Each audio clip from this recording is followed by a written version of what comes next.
Live momentarily. We are live right now with Joanne Randall. Yay! Hi, Lisa. How are you? I'm doing great. Have you used StreamYard before? I haven't actually. Oh, up in your upper right, there's a comment button, and we'll be able to see people commenting when we have people to see.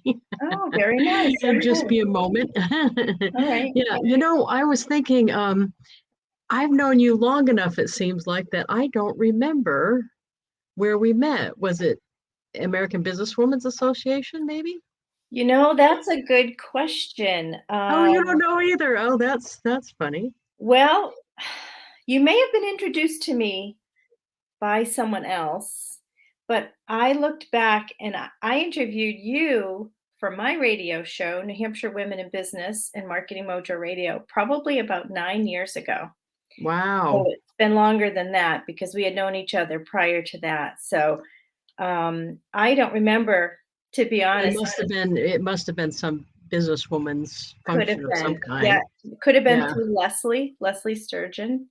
Oh, Um, yeah. could have Yeah. been that, but Yeah. but you speak from time to time to groups of people too. So I could have just known who you were and reached out. But you're right, it has been a long time. Oh, there's Tamara's on, my girl from Michigan. I say girl, we're the same age, I think. Tamara and I are going to Orlando on Thursday for the big Mm, company convention. We're rooming yeah. together. So, and there's Edith on too. Thank you, Edith. So, uh, what I was gonna, I told a story about subbing for you, and then I did a show for a while. And usually when I say that, that's one of those tell something about yourself that no one would guess. And I did a radio show. It's That's true. my no one would guess show. It's So, true. I actually got started in radio because I was a regular listener to WTPL, The Pulse in Concord, and I would call in. Jack Heath used to be on there as a radio host, and he was all things politics in New Hampshire. And you're very also very involved in politics as well. So I would call in and give my 2 cents on various topics, and we were on air live, just like we are right now, talking to the audience. And he said, "You know what, Joanne? I think you should come in someday, and I'll have you as a guest in studio." And I said, "Oh my gosh, just tell me the day." And from there, he asked me to sub for him one day, and then oh, we did a live broadcast in Epsom where I live, and then I got a job at the radio station, and then I created my own show. I know, right? You never know where things are going to start. So, I think that's why it's so important when something comes up like that, you just say yes and don't second guess. Because I know driving down there that first day that I was subbing for you, I had to go to the radio station and do it. I was peeing my pants. it is a little nerve-wracking. It is. Yeah. And then when I got there, it's an oddball thing because they're not seeing customers face to face. So it's like a ramshackle place. Right. Radio You know what I mean? stations don't look anything like WKRP in Cincinnati. No, no. That's what I tell people. They don't look Yeah, anything I like. went there and it was like, wow, this is a radio station. But everybody was really nice, of course, and Yeah. professional, and it went off good. But it Yeah. was nerve-wracking to make sure you say the right thing at the right time and all that. So, because it's live, Yeah. of course. Yeah. I was on the radio for probably 6.5 years. And Wow. even up till the end, it's still nerve wracking. You have guests lined up, as you know, and you usually have a producer, somebody there with you, but sometimes you don't. And if you end up producing your own show, then you have the technical things you need to know, or at least follow up on afterwards. You could be recording it, you could be doing it live. So, then of course you don't want to stumble on your words when you're introducing your guests, and don't want to forget to mention the people who are supporting you, through advertising. So there's just so much to remember, but there's a lot of adrenaline flowing there. It's a lot of fun. And I learned a lot interviewing people for so many years, business owners. I learned a lot from them and their experiences just through interviewing them. And it's like having a big brother, big sister, and letting them make the mistakes, and then you learn from that so you don't make the mistakes. So I think I was a little more successful in business because of, what I learned from the people that I interviewed. Yeah, it was a lot of fun to do, and plus it made me feel like I was doing something unexpected, so I was able to do more things in other Hmm. ways because it made me feel like I grew a set. That's not nice. Yeah, I'm bad about yeah. That's what it made me feel like though. No, you know what? I say that feeling is the same as I bought my house and stuff with my money from my direct sales business, and I like to go across the other side of my lawn and look over at the house and beat my chest and roar. It's like that. Listen, you got to do what you got to do, right? Right, right, Yeah, right, right. So yeah. that was a lot of fun. So if anybody, and you know what my whole mantra is, you can be successful at anything, and I know you're going to love this, I think, anything if enough people know what you do. Gosh, isn't that the truth, Isn't that right? just the Yeah, boil it all down to one sentence? That's it. You yeah, can be successful at anything if enough people know what you do. it As is a true. marketing person, I think you can back me up on that. Oh, sure. So I've been doing marketing on my own for a number of years, and I have clients, and I currently now also teach marketing to graduate courses at New England College. Wow. So,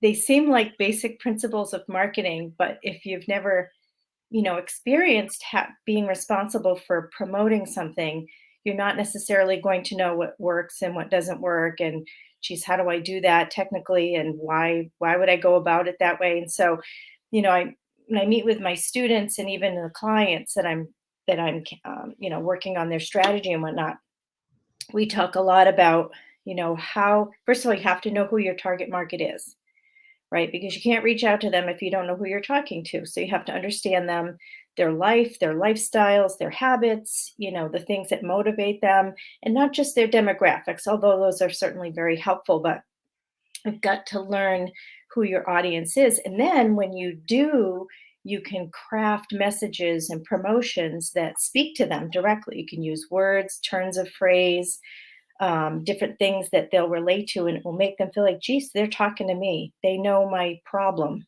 They understand where I'm coming from.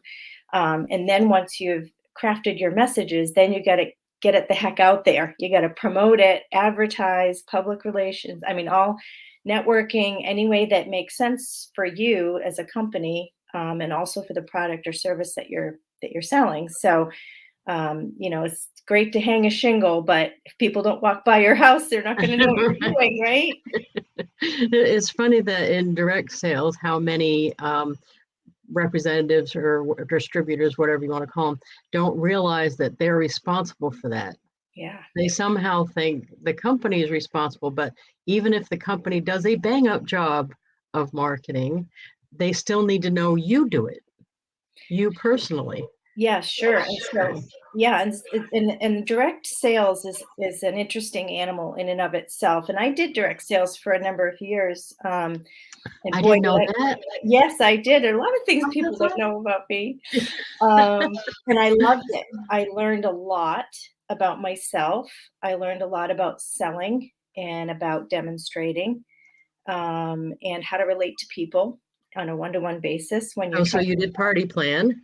Yeah, so I actually You was know, the right away one. we're Yeah. guessing which one you were with. Oh, Which who wants to guess?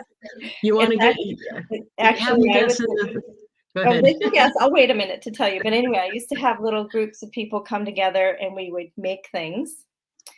And it was like a combination of cards and crafts. And so I learned how to sell not by selling, but by solving problems. And then later got my MBA, and I thought, oh, that's what they call that. I've been doing that for years. Like I didn't know that I had learned my MBA through experience, and then I just had to get the diploma to show the world that I already knew most of that information. Okay, so the hints so far are the company sells items that you can do in a craft kind of way. Is Correct. that- oh, geez. Okay, and it's a party plan company. Nobody's guessing. It's okay. Is it currently in business? Oh, yes. Yep. Okay. And I'm still a customer, even though I'm not a representative of them anymore. Oh, that's awesome. Yes. Yeah.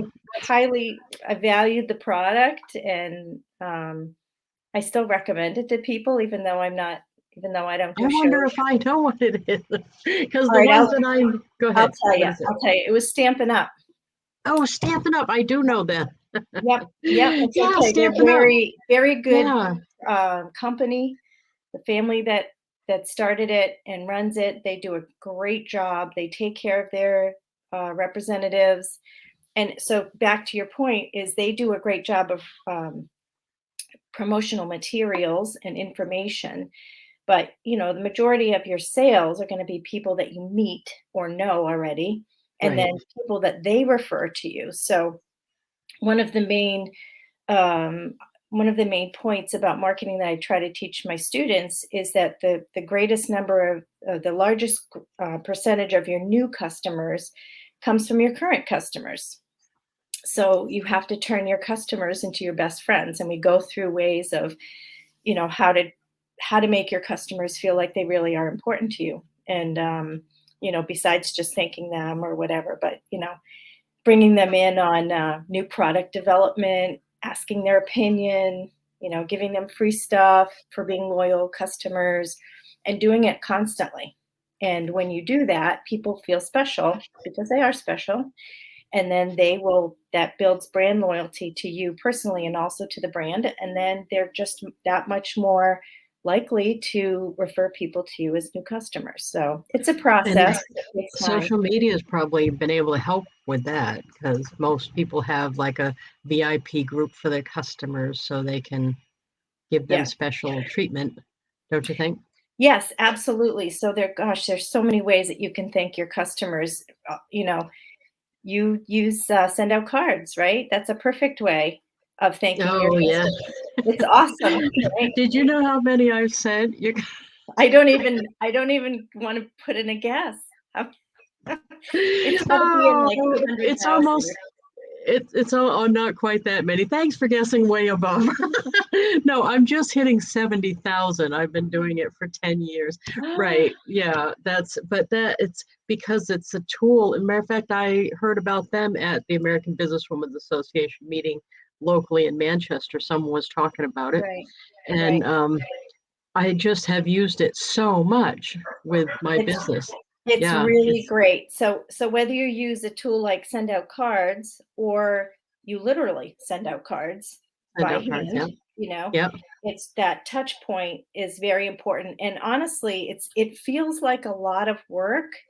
But if you build it into your regular routine of your own business marketing, it just becomes another task in the list, right? So another thing to do is if you happen to have a business where you don't have a lot of clients, but each client is a large portion. So each client pays you a lot of money, so you only have a certain number of clients. So, you can even send cards to people that you meet through networking. It doesn't necessarily have to be your clients. You just want to thank people for meeting you for coffee or whatever. Maybe they sent you an article, you were talking about something, and they helped you out by sending you a book or whatever. Just drop them a card. I mean, you can even use postcards, Lisa. You don't have to use, $3 cards that you buy in the store. And so, actually, going back to Stampin' Up, I actually few times a year I sit down and I crank out a bunch of A bunch homemade of cards. cards, Oh, homemade nice. cards. So I do my Christmas cards, but then I also do dozens and dozens of just kind of like all-purpose cards. So I have them handy, which is a good recommendation there, is to have the Oh, cards perfect. ready to go and use all-purpose cards so that you can just pull one out, quick little note. I mean, I don't even know what a stamp costs these days, but you just and it I think really it's means something. 55 or 57 or Who something like knows? that. Yeah. Just charge me Yeah. $1, just get it over with. Right. Um, I so like it that when people complain about that as if they could take it there for that kind of money. I know, right? I Like, love go that. right ahead, give it a shot. Try sending it Federal Express. That'll work better. So that's another reason why I used Stampin' Up for so long, was because not only were the cards, but I made the cards and people knew that they were handmade, so that even though I didn't have to write a lot to say thank you or whatever, I had at some point put some effort into making the card, and it just means that much more. And so people remember what you do, not necessarily what you say. So, cards are great. And there's so many different ways that you can thank your customers. Again, depending on your business and your budget and all that. But it's so simple. Do people even use this as a phone anymore? That's what I want to know. You can pick this up and you get your prospect or your client, and you just call them and just say, I was just thinking about you. I was reading this great article about, these leaders in our community, and it made me think of you. I just wanted to call and see how you were doing. I mean, And what you does know, you that don't cost me? necessarily have to call them, because I hate doing. I don't like that I one. text them though, and to me it seems like we're in a secret text club because we text each. You know what I mean? Right. Yeah, there is something cool about texting. I agree. Yes. It's very personal, you know. Yes, and Um, I normally would see it and answer right off, and they do too. So yes, like I just had a customer, we have an arrangement where she picks up out of my pickup shed. That's a weird thing, but I live out in the country, as you know, so it's not weird for here. But anyway, I saw her come get her order, so I text her right away and said, "Thank you for coming picking it up. I really appreciate that." But she was all excited that I saw her yeah, and text her right away. So it feels like we're in a little club together. I don't yeah, know. yeah. I mean, texting used to feel very impersonal, but you can still make it personal, right? You still can use the link. You don't have to use text No, language. you can do little emojis. You can even do your little cartoon you Yeah, in I there love now. that. Yeah, that's Oh, do you do that too? I love doing that. I love those. I even Disney-fied my profile picture, and I still have it up Oh, on my Facebook. Yeah, yeah. I like mine too. Yeah, yeah, I like mine too. I had somebody actually, I don't know what their problem was, make fun of the Snapchat filter me, because I always use that, because it's like, why not? right. Fun. I love the Snapchat filter me, and I think they just need more coffee. I think they're obviously, yeah, low on coffee or something, Yeah, because that's just not right. I think coffee everything solves a should lot. have a Yeah, filter. coffee can solve a lot of problems. Yeah. Yeah, really. So, Yeah. so I want to talk about what we're supposed to be talking about too, Okay. before I forget here. Now, you got to tell me, is your book project part of a marketing plan, or is that just like a passion project for You you? Do you know know, what I mean? what a great question. The answer is I never planned on writing a children's book. It just happened. My son is now 12, and I think when he was about 3 or 4, I was putting him to bed one night, and we used to read a ton of books together, little kids' books and everything. And just, out of the blue, he says, "Oh, let's just make up a story. I don't want to pull out a book or whatever." So, of course, trying to be the good mom, I said, "Well, let's come up with a story that has a purpose and the characters, or learn a lesson or whatever." So I came up with a story about a turtle, and I gave him the name Largo, which is a musical term, which means slow. And we talked about him being lonely, and it was hard for him oh, here's the picture of Largo right here. Oh, look So at he had a hard time because he would miss out on things, and um, his friends couldn't hang out with him because they had things to do and everything. So anyway, his story is that he finds out by speaking with another friend, a turtle, Shelby, that being slow, it's really a pain, but there really must be a reason why they were made that way. So they walked home together because no one else wanted to walk slowly with them. And I won't give away the whole story, but at some point in the story, they come across this. Oh, nice. So everyone else missed the sunset, but they Oh, saw the sunset because they were the last ones to make it home. And so they didn't quite understand, and it didn't really explain why they were made slow or anything like that, but it certainly made them feel better and special for who they were. And so they laughed about it and went home. And then I put my son to bed, and I sat down on my computer. I said, "That's a pretty good story. I'm going to type it in." So I did. And then it sat for probably 4 years. And one day I said, today seems like a good day to publish a book." So I pulled it out and I did a search for an illustrator, and I found eventually was introduced to Jason McIntosh. His company is 5D Creative. He's also from New Hampshire. Very, very Oh, nice. talented young man. And he has, after he worked with me, he was actually able to work with another children's author for a couple of her books, and he actually just Oh, won an nice. award. Yeah, so Oh, yeah, he's nice. written his own books, and so I feel very lucky to be working with Jason. So I realized, I like as soon as I started selling the book, people said, "Oh, when is the next book coming out?" And I thought, "Next book? What have I done?" So I But decided, that seems like a good idea though, yeah, on a well, lot of I mean, a lot of levels. I guess at the time I was just like, I just want to get this done. So one of the characters in the first book is Jack Rabbit, right here. Sorry, Mm. is Jack Rabbit right there. And so he's in a hurry, always. Can't seem to, sit still for 2 seconds like a typical rabbit. And so I thought, what if Jack was a little boy? What would that look like? And so I did some research into ADD and ADHD, and I thought, it kind of describes Jack Rabbit. Like he's always in a hurry. He's kind of like just wants to fool, everyone thinks he just wants to fool around. He can't get anything done. And he starts to believe that about himself. So I wrote a story about Jack and how he thinks that he's not responsible. And part of it is because he struggles with staying focused on task. And so he thinks he can't get anything done. But in reality, he just has to go about it in his own way, that is different than the way anyone else would do it. And so, and there's nothing wrong with that. So I came up with a story, and without, telling you everything, basically what happens is Largo asks Jack to help him with a project. And Jack says, "You don't want me to help you, right?" So what ends up happening is Jack goes away, Largo's contemplating everything that happened, and he turns around and he sees that the forest is on fire. So Ooh. long story short, I know, right? A little bit of drama there. So Jack actually ends up saving the day by putting the fire out by himself in a way that the other animals, they were helpless. They couldn't do anything. They were just standing there wondering, what should we do? And so he saves the day. And once everyone realizes that the fire's out, his friends say to him, "Wow, you saved our lives." And he says, "Oh, anyone would have done it."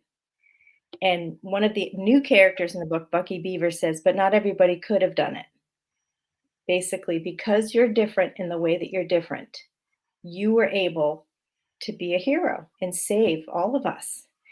And so, had he not been different in his own way, it could have been tragic for the rest of the animals. So, I Wow. really started to see how, if we can encourage kids to embrace what makes them different and use it and develop it instead of trying to poo poo it away, or I just want to be like everybody else. And then they'll realize that it's actually a gift and they can use it to help others. So, we have another um, book. So this one isn't even out yet. It's an illustration right now. So there is a character in both the first two books. Her name is Eliza Snake, and she's beautiful. She's purple and orange, and she has very large eyelashes, and she's a very good friend. But we haven't written her story yet. But basically, what happens with Eliza is that there are a group of animals in the forest that don't like her because she's a snake. And it doesn't matter what she does or how she looks or how good of a friend she is. There's a group of animals that just do not like her. So we haven't developed the full story yet. But basically, in the end, what happens is those animals still don't like her at the end of the book. But her friends come along and show her that it's not about pleasing everybody, it's about being who you are and embracing yourself and not trying to conform to what everyone else wants you to be. So I think these are really important concepts for kids to hear. They may not really grasp it right away, because they're your age, 6 to 10, let's say, and they're not going to really get that. But they know what it feels like to be bullied. They know what it feels like to be left alone at the lunch table, right? They Need to know be what it different. Yeah. Yes, because and they think there's something wrong with them. And I just want kids to understand that, we all have something different about us. We all do. It may not look like it on the outside, but each of us has that thing that makes us different and actually may cause us a little discomfort and pain, maybe even loneliness at times. Sometimes it's just our personality traits. And, there's only so much you can do about trying to adjust your personality to other people so that you can get along with people. It's just some things about you that you can't and maybe shouldn't change. So anyway, they're important lessons for kids to hear, but important for parents to be sharing them with their kids. And as they grow up, they'll remember. They'll remember they need to be fed those seeds so that later in life, middle school, when they start thinking time, they can say, you know what? I don't care if I'm slow. I don't care if I'm slow. There's things that I can do. Also, there's kids that are really small. They're just small and they're not athletic or anything, and they think that no, there are other things that you can do 100 times better than those other kids. Stop trying to be like others. Try more to be like yourself. And so as adults, we still wrestle with that. A lot of us want to be like others, or better versions of ourselves because we think that's, what we're supposed to do. But really, I think if we just relax and learn how to like ourselves and appreciate the gifts that we have, look at the things that we think are wrong with us, look at them as gifts, and then we can start figuring out how we can use them to help ourselves and help other people. Well, I've got to tell you, you inspired me to start doing something. You know where this is going. Me What? and my kid are actually doing a book project together. And Awesome. the thing is, he's 16. He's doing animation is his thing. Okay. So graphic anything. And I'll show you the dog picture. Yes, please do. This is Gonna do- exciting. We have a new dog from last year. This is Bo. That's Oh, happy birthday. How adorable is that? so this is my son's depiction of our dog.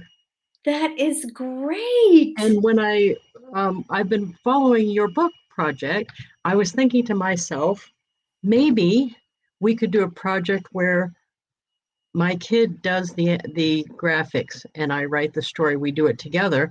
And the thing we want to do it on is adoption because we adopted the dog, but I also adopted my son. Yes. So it has double meaning. But Yes.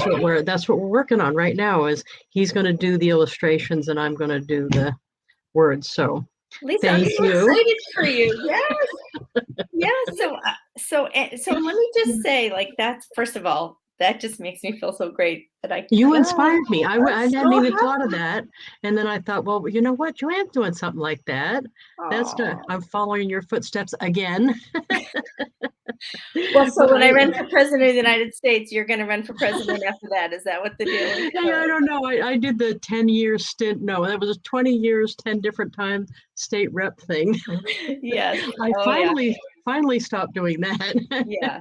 Yeah. I hear you. Yeah, that Well, was listen, hard. so let's talk about publishing for a second. First of all, people, if there's anyone watching or listening who has ever thought about writing a book, okay, there's two parts. The first is writing the book, and the second is publishing the book. And I guarantee most people know zero about publishing. It's totally fine. It's totally fine because the publishers that allow, the self-publishing companies, There's a they lot will of them hold your now. hand and they'll Oh, walk you nice. through it. Yes. So the publishers that we use they're called Ingram Spark, and they Oh, have I yep, should be Ingram making notes Spark. here. And so even though I've published a book before, I got a little bit of help from Jason McIntosh, who's my illustrator. He kind of helped me through it so that I wasn't just doing it by myself, because that's the fear factor, right? Like, what if I mess this Right. up? Just get somebody to help you. And the Ingram Spark publisher has a huge amount of information, Oh, blogs, nice. videos.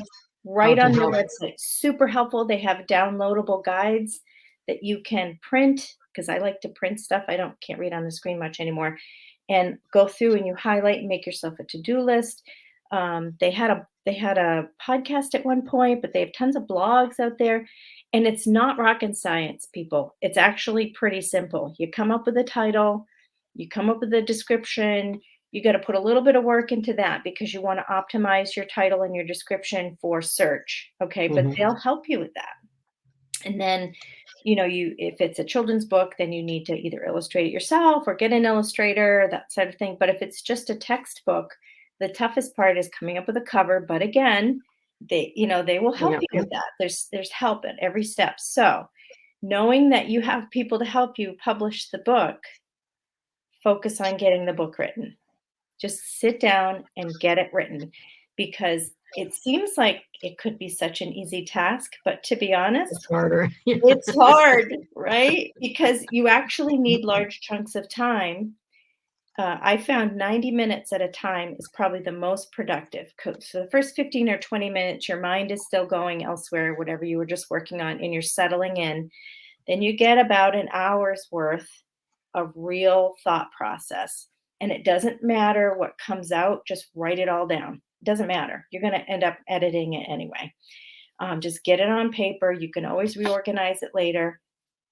And then the last 10 minutes, kind of go back and look at what you wrote, make a plan for the next time that you're going to sit down, put it on your schedule, make an appointment with yourself, right? And keep it, keep that appointment with yourself. Otherwise, it will not write itself. You have to do it. You know what? Who cares if you never publish it? You have a book up here in your head or in your heart or both. And it's really important that the rest of the world hears what you have to say about something. So just get it down on paper. That's the hardest part. It really is. Get it done, get an editor, then go to the publishing. There's help all along the way. And it does take time to get a book written. I think that people that know me are going to say, how is this going to further your business? Because believe me, everything is for a purpose and that's the purpose. Even running for office. But see, all of those things do help, including a children's book, in my opinion, because I'm going to meet all kinds of new people that I didn't know before. Chances are when you meet people, they're either going to Google search you or going to look on your Facebook page or whatever it is, or look at your Instagram. And it won't take long before they know what I do. And that's my whole objective, is to get more people to know what I do. So doing something that seems like it's off my regular is actually not, like the politics wasn't. Correct. The politics I met, as a matter of fact, I got so many interviews and stuff where I got to say what I do running for office that it did help my business a lot. Of So I course. think this will too, because I'm going to get to meet a whole universe of people I don't know now. Correct. And that's how it feels too. And it is a little scary, but everything that I've ever done, it's the same way with me, Lisa. Like, how would you connect a children's book with a marketing company, with a radio show, with all these other things that I've done in sales? It all for me comes down to marketing and communication. People will sometimes will look at like a Dr. Seuss book or something like that, and they'll say, oh, you could look at this like an adult book, like, oh, The Places You'll Go. A lot of people will give that to graduates. And, I look at the Largo book. This is a marketing book right here. What makes you different is what makes you special. That's the message of this book. And that is how marketing works. And I actually did not make that connection for myself till well after the book was published, because I remember being asked to speak to a class, high school class, about marketing. And they said, make sure you bring your book so the kids know you wrote a book. So here I am talking about marketing and talking about what we call your unique selling proposition, your USP, what makes you different from your competition. Because if you and your competition are the same, people will shop on price. And you don't want to do that. You need to make sure people know what makes you different. So here I am explaining this to the high school class. And I said, what makes you different is what makes you special. And I went, what? That's what I tell people about this. Oh my word, Largo is a marketing book, but that's because that's my thought process. And even, everything else that I do, every networking event I go to, every interview, everything I do, even if I don't directly say, yes, this is going to help me with my business, I know it is because of what you just said, Lisa, is I'm going to meet people that I would not have had a chance to meet otherwise. They live in a different universe, as you said, and And you'll when only meet they, them if you go into yeah, outer space. and when they find you interesting about one thing, they'll look to see what else you do. That's Yes, how people work. Herd is, yes. oop, that's the dog. It's okay. I have dogs. I didn't warn you ahead. Yeah, usually there's barking and Yeah. usually there's a cat fight in front of me at one point, but that hasn't happened yet either. That's I know, okay. isn't it? Well, and That's then there's the chaos behind me. You know what? I bought one of those green screen things that blocks it all out, and then it almost consumed me when I tried to wrap it back. I know. Well, it was a good idea. Oh, it was a good idea. That's so funny. Hey, Yeah, I wanted to the tell you too that, I just want to put in a plug for small towns. First of all, I know where you live, what town you live in, and I bet you didn't know this, but I'm currently in the same town. I know, no, right? Sa. Yes, Do sir. you have a summer house? No, I Sa. do. You're on Lake Horace? Is that No, it? Or no, I'm another at lake? Cold Springs. Oh, Cold Springs. That's across the street. I know. Oh, that's hilarious. So You I didn't didn't tell tell me you that. that beforehand, but so I don't live here year round. We have a camp and we're here from May 1st to Columbus Day, which is half a year basically. Nice. That's But the awesome. other half we live in Epsom, New Hampshire. And so I just want to say something about small towns, if I can. Uh, Absolutely. People feel in general, if you don't know otherwise, people feel like no one from a small town's ever going to make it big. And I just have to tell you that in my little town of Epsom, I'm finding out over time, over years, right, as I meet people, that every person I meet has had an amazing, successful, um, venture filled, packed life. And they choose to live in a small town like Epsom or anywhere else. New Hampshire doesn't have to be New Hampshire, but small town New Hampshire. Our state and our small towns are filled chock full. I can't tell you how many very, very successful people live here. And you don't necessarily know who they are or what they've done because they just choose to live a quiet, And that's all over the unassuming country. life. That's Yes. all over the country too. Yes. Yeah. So Yeah. so if someone's watching or listening and they think, "Oh, I live in little Podunk, Rhode Island or whatever," let me just tell you that it doesn't matter. One of my favorite quotes ever is from a Disney movie, Ratatouille, when Anton Ego, the food critic, is writing his final critique of Gusto's restaurant, and he says, "Not everyone can be," what did he say? Um, "Not everyone can be a success," or what does he say? A success, but anyone or a successful person can come from anywhere. Basically, what he's saying is anybody can do whatever they want to do. It doesn't matter where you've come from. Of course, in the movie, he's talking about a rat All right. who's become a chef, but that's another point. But what he's saying is that anybody can be creative. Where you come from or where you live or your background has no effect on where you can go in your life and the things that you want to do. So if there's anyone who kind of listening who kind of feels like, oh, I'd never be able to do that. I don't have the money. I don't live in a big city. I promise you, it doesn't matter. Those Oh things will not no. hold you back. I think in my personal business with my direct sales company, when things changed was when I quit saying, why me? And started saying, why not me? What in a whole different context. I was saying, why me? Why am I stuck in the trailer park? Why me? I'm before. And then I thought, wait a minute. And then people said, did you know only 5% of the people make it to the top of the pay plan? And I thought, why not me? Why can't I be in the 5%? Right. No one's saying I can. It's up to me. And when I realized it was me all along, that actually it was kind of embarrassing because I thought, oh man, that means everything I did up to this point put me here. But that also means going forward, I get to change that. Yes, So.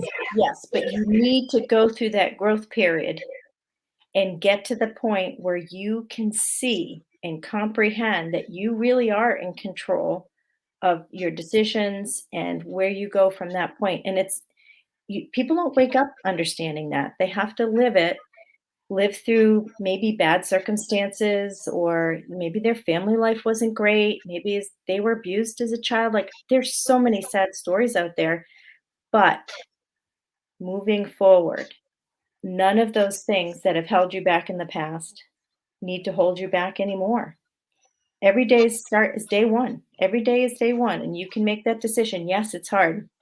And that doesn't mean moving on that those things go away, right? But it does mean that they don't control you anymore. You have an option to move on from there. And there's help for stuff like that, for I think it's hard trauma. when you see somebody else in that struggle, because the best you can do is tell them your story if you can, or encourage them. But I think people have to come to that on their own. Do you feel that Yes, way? I do. But it's through experience. It's an experiential learning process. It's the whole, I got to get to the bottom of the barrel before I can climb back out. People have to realize, speaking of barking dogs. Oh, I'm glad you have barking dogs. It's like the sisterhood of barking dogs. People have to live through the experience of maybe getting to the bottom, or the hurt from a bad decision, or whatever it is, being hungry from, making bad decisions or overspending or whatever it is. Like, they have to live the experience to feel it, because only then will that paradigm shift happen. We're told all our lives that we should eat healthy and exercise and sleep 8 hours at night and drink 8 glasses of water a day. We all know that's going to make us healthy, but how many of us actually do it? Most of us won't do it. Most won't do it until they're faced with a health problem, right? That's Because true. that's the experience that teaches the lesson.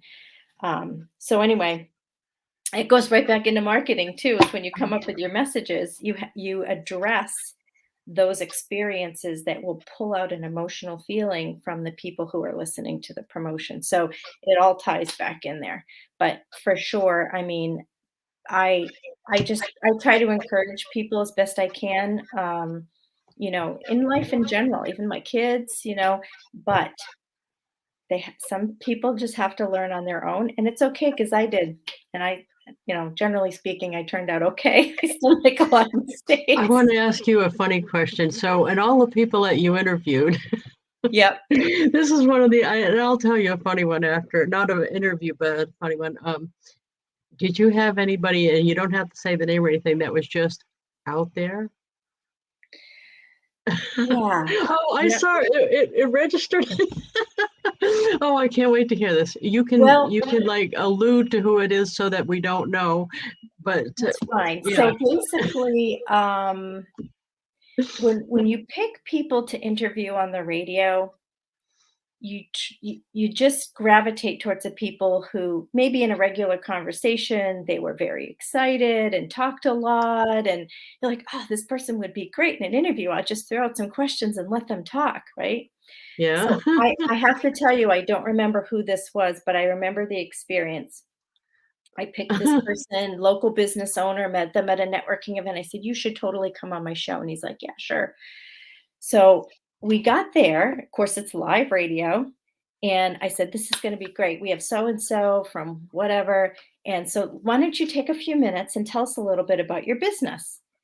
And he basically just said one or two sentences and then just sat there. Like, he clammed up. He didn't want to. And I was like, so what you're saying is, and then I would just go into it. And I interviewed myself on his behalf. You had to do that for the whole time? Oh, It no. was harsh. It was harsh, and Oh, then, no. we would break for commercial, and then he would kinda come alive again. I'm like, "Listen, you can relax. You don't have to be all nervous and stuff." He's like, "Oh, I'm fine, I'm fine." I'm like, "Okay, well, then start talking because I Start can't do talking, it pal. all." This is radio. Oh, Yeah, but I no. will share, there was one, a friend of mine that I interviewed. It was great. She told her story. I asked her a lot of questions. She did a lot of talking, but she was kind of methodical in what she decided to share, kind of emotional. She'd done a lot of things in her life. She was a single woman and has owned businesses and everything else. She's done great. She's been in the military. So we finished up the show, thanked her for being on, and we went off air. And I was sort of packing up and I was chatting, and I looked over and she was crying. And I went, "Oh Oh, my no. word, what did I do? I must have said something awful, like I Oh, couldn't imagine." no. And I said, "Oh my gosh, are you all right? Is everything okay?" And she says, "No one in my whole life has ever asked me to tell my story. And Oh, I just told my story on wow. live radio, Oh, and that it must have was made you feel overwhelming." good. Oh my gosh, I was Oh, crying with her. It was oh, just overwhelming for her and that wow. someone would take the time to ask and listen, and it Wow. really, I mean, I'm telling you, that was 10 years ago. It made such a huge impression on me. So when I Wow. speak with people or whatever, I try to remember, make sure Joanne, make sure you ask people about their experiences and their stories and stuff because I don't think they get That's asked a lot. powerful. It was That's powerful. awesome. Yeah, it was great. No, I just wanted to ask you a crazy one because I knew you must have. I don't know how many people I interviewed, Lisa, hundreds. Oh, Uh, Politicians, business owners. I want to tell you one small one. I did some speaking, so Yes. I got hired by a direct sales company that sells adult toys. Okay. And that's all right. I mean, I think that matter of fact, I think it's brilliant because if you use those, where else you getting them? You going in the store? You don't want to do that. Party plan is brilliant for that, right? Yes. But I used to bring my mother or my aunt to cashier for me. And I thought, well, I think I'll I'll bring my nephew. He's 20 something, right? Because I thought he's a worldly young man. Certainly, this won't phase him at all. Where my mother and my aunt, so Yeah. I brought my nephew to cashier. I'm sitting in that big truck I used to have with my stuff, pulling myself together for my bit because I had like an hour and a half I was speaking. My nephew was in getting the table ready to sell my books and stuff. He comes running out to the truck. He said, "You are not going to believe what the speaker is talking about before you." And I said, "They sell sex toys, I can imagine." You know what I mean? And he was just like, "Oh my God, oh my God." And he was like, and he wouldn't even say it. He went like this. And I'm like, I said to him, I would have thought a worldly young man like such as yourself would have heard of that word before. And he was just like, "Oh my God." And then the whole way home, he was going, "My friends are never going to believe this. My Oh my friends are never word. going to believe it." That was almost worse than bringing my Oh, mother. It was that's like, so funny. That is so funny. but yeah, that Yeah, was interesting. But that company actually is in Rhode Island. They're hugely successful. yeah. The owner just got in the Guinness Book of World Records, and it's a marketing thing. I loved this. You may have seen it. Okay. The biggest bra hooked together Yeah. thing, and she thought it was going to be like a weekend project and ended up being like a 2-week thing. Yeah, but that was a brilliant marketing thing. She's been milking that, and I mean that in the best possible way, milking that for like a decade. She's been collecting Yes. bras for like a decade, Yes. but that Yeah. was a That was a brilliant, you very must know them. good Yeah, promotional idea there. yeah, And it that was was perfect. wasn't it to raise money for breast cancer or something also? I think she used it to draw attention to raise money Yeah, for a good cause. and So, of she course, even that's had always great. like celebrities donate bras, and she kept doing press releases when she got new bras, and she had like a room full of bras to hook them together, and they got a huge amount of attention when they actually did the event, a Yes. decade in the making. So for all of us, I mean, that was just that was right up my alley. I loved watching her do that. And I Yeah. would love to think of an event like that that took that long to do, that pulled off as good as that did for her. So Well, she I was mean, like you've got to sick really, for a month after, but it was awesome. but you really got to think outside the box, right? Like Right. when a crazy idea comes to you for that nanosecond before you tell yourself you're not going to do it, just consider it for a minute. Just like, well, what would happen if I did do this? What's the worst case scenario or the best case scenario? What could happen? And it's okay to eventually say no, I'm not going to do that, but don't poo poo ideas. In the marketing world, you need between 60 and 70 new ideas before you have one that's a success. 60 to Ooh, 70. So you imagine the brainstorming that has to go on to come up with new product ideas, new service ideas, ideas for your life to promote your business. You might have to come up with 50, 60, 70 ideas, weird ideas, crazy ideas before you have one that you say, you know what, I think I'm going to do that. I think I want to do that. And so what if it fails? Who cares? You got to and for see. those of you who are in direct sales who think that's not part of your job, it is. Doing crazy stuff and marketing stuff and being out there and doing different things like a book, like a Yeah. kid's book, like running Yeah. for office, any of those things. I Yes. think that is our responsibility, You know what I found too is, you know. yes, for sure, it is your responsibility. It's your business. So I think it's easier to promote a product if the more you believe in the product. So for example, when I was doing Stampin' Up, I was a customer for a long time and I loved it so much. Like hours and hours I would spend making cards and crafts and I would go to parties and I'd buy stuff and I'm like, I can do this. Right. And then I just said to my husband, I said, I think I should sell this because I could make some money. And he's like, you think so? I'm like, what the heck? I'm just going to try it. And I loved the product so much as a customer. I didn't just jump on this bandwagon. I had used the product and I loved it. And I knew there had to be other people like me out there. So I was a demonstrator for Stampin' Up. I don't know how long at this point. It might have been 3 or 4 years, maybe even longer than that. But whenever I had a party, I'd do a little demonstration and I'd say, oh, and you can make this card, and this is an all purpose card. So you can use this for birthdays, you can use it if somebody retires, or if you want to welcome somebody to the neighborhood. So it's because that's what I was going to do with my cards, right? I was being realistic and sharing with people, the real product. Like I loved it. I loved it and used it, and I wasn't fake about it, and they knew it.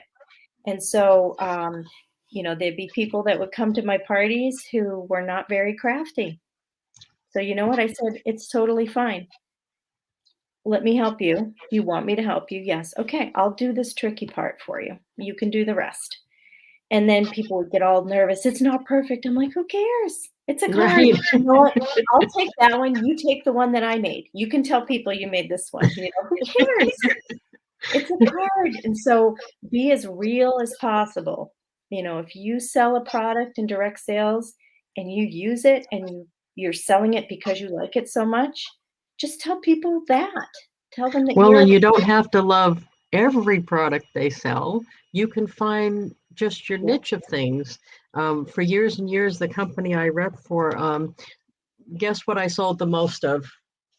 Can you guess? This is a weird one. You know what company Uh, I, you know what yes. company I sell for? Yeah. Okay. What product do you think I would sell the most of? It It's probably a men's product. no, it's not makeup, by the way. It's Oh, you knew it wouldn't be makeup because I don't wear much. is it like I don't know. Is it like bug spray or something like that? No, I sell the most roll-on deodorant of it. And you know why? Because early on, I've always tried to like, you trade in your roll-on and I'll give you a discount on our roll-on. I tried to convert people because I knew that even when the economy went in the toilet, most people will have to be pretty poor before they're not going to buy deodorant. That's They will correct. find a way to buy deodorant. And Yeah. that's all I've based my 30 something years on that. And so I've sold probably hundreds of millions of deodorant. That's my biggest seller still. I That's know that's awesome. weird. that's a weird thing. But I have a lot of people that say, I'm not doing well because I don't like X. And when you have a company, even a company like Stampin' Up, you don't have to love every single thing they sell. Pick That's your true. niche, right? Pick your niche. I Some think of any, their biggest success stories within Stampin' Up when I was with them, I remember learning about those people because I thought, well, what are they doing?